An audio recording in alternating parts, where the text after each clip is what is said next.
Man, I can't believe it's 6:30 already. Man, just time flies. It just goes.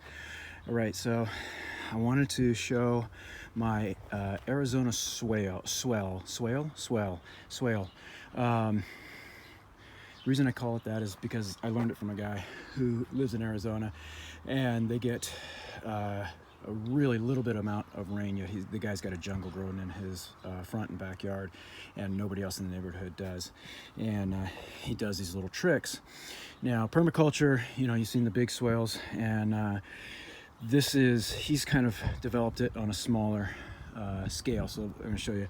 So right here, we get a tremendous amount of rain that comes off of this side of the roof and this side of the roof, and it all dumps right here. And so what I've done is I've bermed up the back going towards the house so the water doesn't run behind there. It's going to hit here and it's going to start coming forward. So we've got a nice big watering area for this bush that I just put in. And the berm goes all the way around except for right here. It scoots out just a tiny bit, and it actually kind of curves in a little bit here. So what that's going to do is the water is going to hit, and it's going to want to naturally run off, and it's going to normally it's going to want to come to the lowest spot, and it's going to come to right here. But what I've done is I've narrowed that spot down, so that water is going to slow down right there to get through here. And when it does that, it's going to start going back, and it'll catch right on that part right there, and it'll just come, and it'll want to come right back and dump right into there.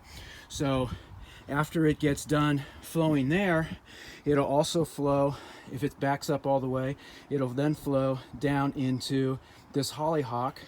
It'll fill this whole basin in, and then when that one gets too full, it'll start to run it off over into this area, and then that's as far as I've gotten so far. So it potentially, if done right, we're supposed to get a half-inch of rain tonight, so we'll see what happens. It'll come down, it'll hit, it'll want to go into there, and it'll want to come down here.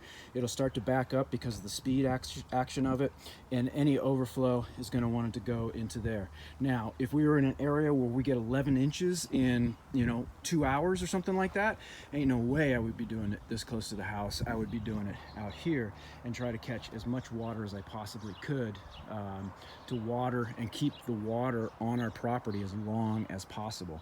And so that's what we're trying to do right in this little tiny area, and then generally just kind of expand it out as time goes on and stuff. So that's the goal. We'll see what happens.